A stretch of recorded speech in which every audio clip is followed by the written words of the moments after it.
Washington, media availability for the arrival press conference, Coach Petersen. Coach, when you're ready, we'll just take an opening statement on how preparations are going so far, trip to Atlanta, and looking ahead to the week. Yeah, preparation's been real good. Got a lot of work done back in Seattle, and took a few days off. The guys have a little bit of Christmas. We got out here late last night, and then kind of woke up this morning, went over to the Dome, got a little work done, and so tomorrow we'll be ready to kind of rock and roll again for kind of a normal week of preparations to finish it off. And we're excited to be here. Really pleased with our guys, how they've handled everything, their finals, to being in this game, and just their focus and all those type of things. So we'll be excited when whatever day it is, Friday, Saturday rolls around here. All right, thanks, Coach. All right, we have about 15 minutes for questions. No mics in the room, so just please speak up. Just raise your hand. We'll call you out, and we'll get started. Where are we going to start? All right, right here. Coach, what makes John Ross such a good player? What was special about him? Really starts with coaching. Just kidding. Actually, he has a really good wide receiver coach. I will say that. I think, first and foremost, those two guys have really clicked, as coach and him. And it's really nice for me to see when we got here 3 years ago where he was to where he is now as a wide receiver. What makes him special is he's just got some, God-given explosiveness that you don't see very, very often. So he's had that all along, but now he's, really become a polished receiver. He knows how to release, he knows how to run routes, control his breaks. I think a lot of times fast guys really can struggle. I've been around a lot of fast guys that are not good route runners because they just struggle controlling that speed. And he can do that. And so it's been really, really awesome to see all that. Coupled with, he's a great guy.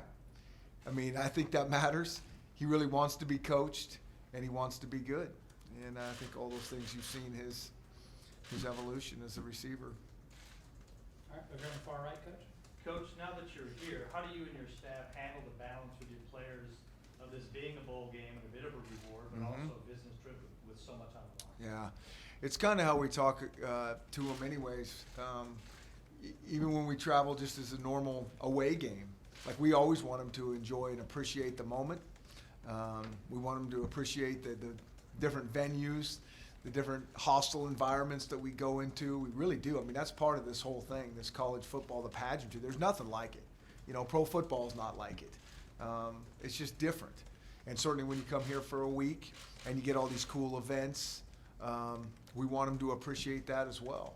And I think there's plenty of time to do that and still stay focused on the task at hand and why we're here. I think our guys get that. And so it's not, something not that we just talk about this week. So it's like, how do we handle this? It's just kind of how we've done business all along. And I think our guys are ready to do this the right way. All right, right here. Alex.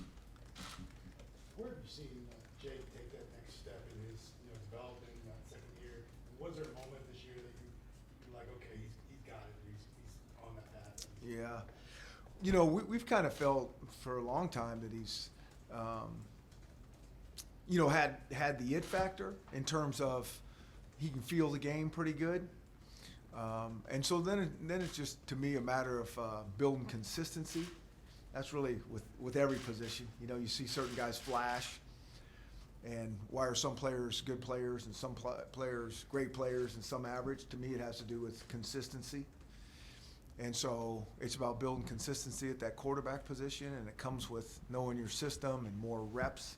He's had a lot of really good reps in high school because they really threw it a lot and did a bunch of different things. And so he came in here, I think, with some pretty good instincts. And so then it's just a matter of getting him really comfortable with our schemes, the speed of the game at college. And all that takes a little bit of time and just to stay to the process. So I don't think there's been any one time where he's really, he's a tremendously hard worker and studier of the game and the position. And so it's just a matter of time. You never can predict when. And he's still work in progress. We all are.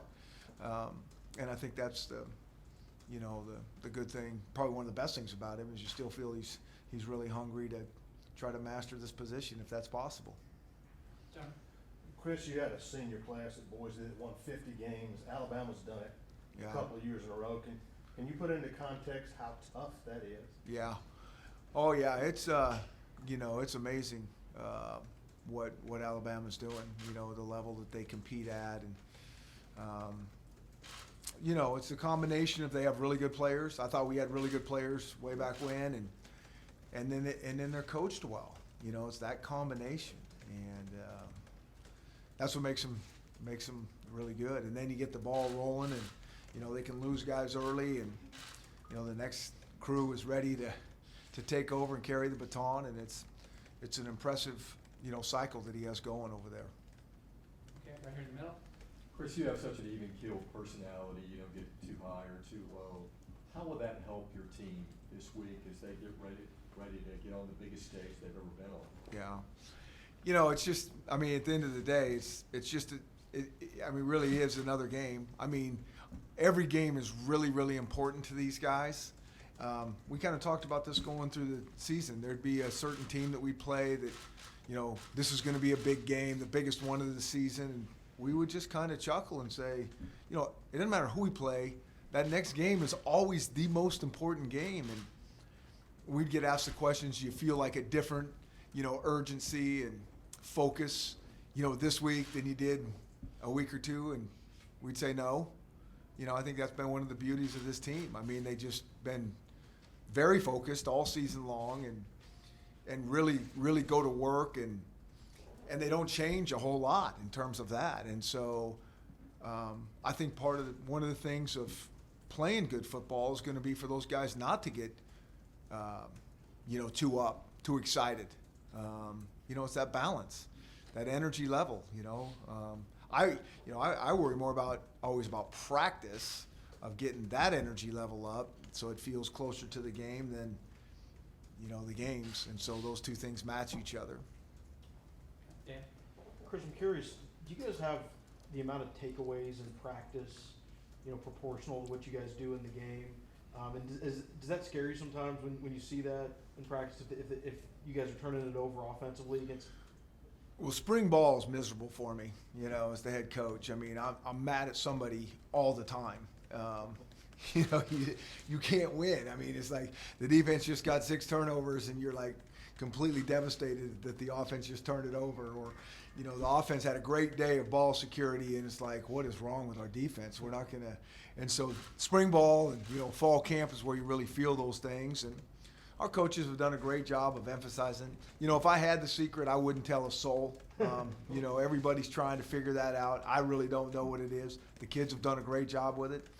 You know, at this point, you can throw all the stats out the window because it's, you know, it's one game. It's one game now, and so, you know, we got to try to win the turnover battle in this one game. It just doesn't matter what you've done up to there. I mean, you could lead the country in that, and you know, you look at that one game that maybe you didn't, and you probably didn't play real well. And so that's what it is. It's none of these stats, you know, have anything to do with anything in terms of our opinion right now. We know the ball security is a huge thing in all football games, and it'll be really important in this one. Okay, over here on the far right. I think it's been a year to the day that you played in the heart of Dallas Bowl, and that also coincided with Alabama's arrival for the college football playoff semifinal last year. And can you talk about how far you guys have come to reach the stage where you are playing, you know, the Crimson Yeah. Tide? You know, yeah. So last year was a real struggle in a good way. You know, at the end of the season, you look at the record and you're not super proud of it, but we were really proud of the process that our kids went through. I mean, those guys were irritated, frustrated, mad, focused, hardworking.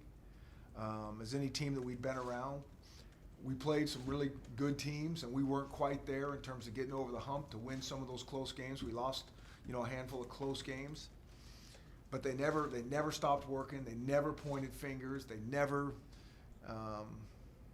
you know, did all the things that you don't want them to do as a coach. It's so easy for most to do. And then we started to pick up some steam. We started to build a little more skill at the end of the year. And the last 3 games, the guys really were, you could kind of feel it starting to pay off a little bit. And so then, they came into the offseason in winter workouts with just, you could feel it there, that it was the same type of mentality. And you always think, if guys will just stay consistent, that word again, good things are going to happen. And they have. And they've, even when we lost a game this year, the next week really wasn't much different. I mean, it was right back to work, and nobody liked it, and guys were a little bit irritated, but it was like you'd like it to be. So it's, it's been it didn't happen. It's been obviously a slow progression, and, proud of how those guys went through it. Far left over here. Hey, Coach. Back to the secondary, Coach Saban just said that he compared you guys to the Seattle Seahawks. First of all, what do you think of that comparison? And second of all, how do you think that your secondary matches up against Alabama's receivers? Yeah, I don't know about that comparison. I think that, I think our secondary played well. I think we have some good players back there that compete and really understand the position. I think that,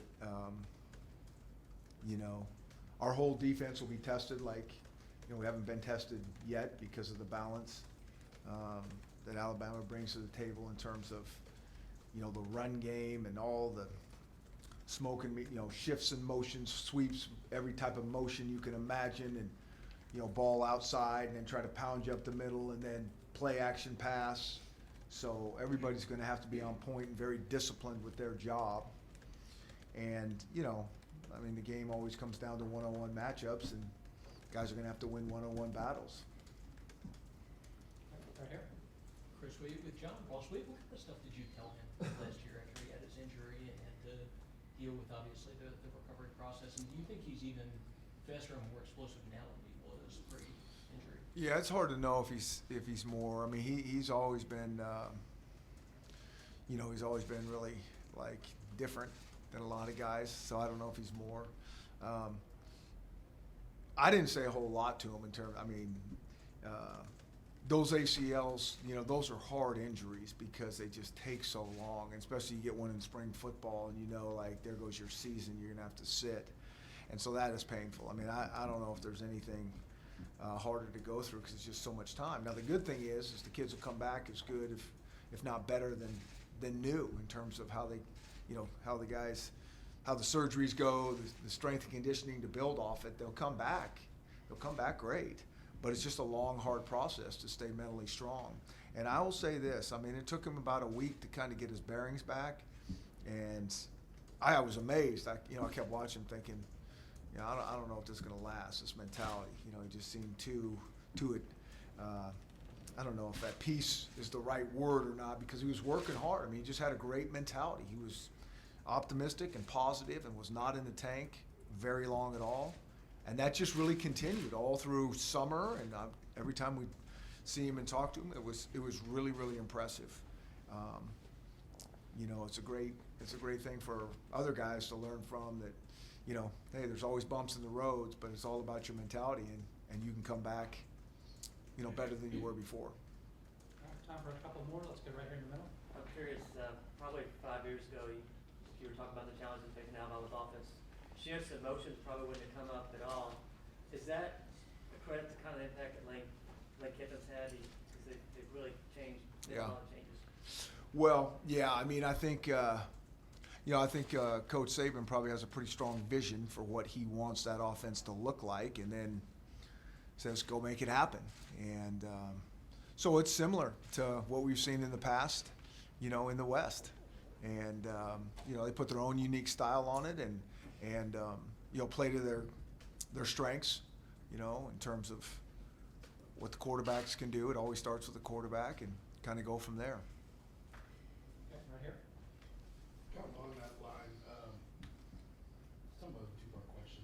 Seeing Lane, after everything he's dealt with professionally, get another head coaching job, and on the same line, seeing Sark get another opportunity as a head coach. Your thoughts on both of them professionally? Yeah, two really good football coaches, and I think we kind of all know how this goes. You got to have a lot of. You can be really good at what you do, and you just got to have a lot of timing and luck to go. Luck to go with it. I mean, I think about. Our situation here. I mean, I feel like very blessed and lucky that a lot of things have worked out, coupled with a lot of hard work and a lot of good people surrounding each other. And so you know how this thing can go. Sometimes it's like having a tiger by the tail, and you just hope that it all works out. But I know that they're really good football coaches, and it's not surprising that both are back at really good places for each of them, and they'll do a great job. All right, right here. Chris, you're famous for your trick plays, and I wonder how much your offense enjoys having those called and executing them. Yeah.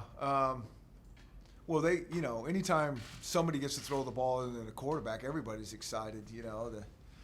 I think somebody ran I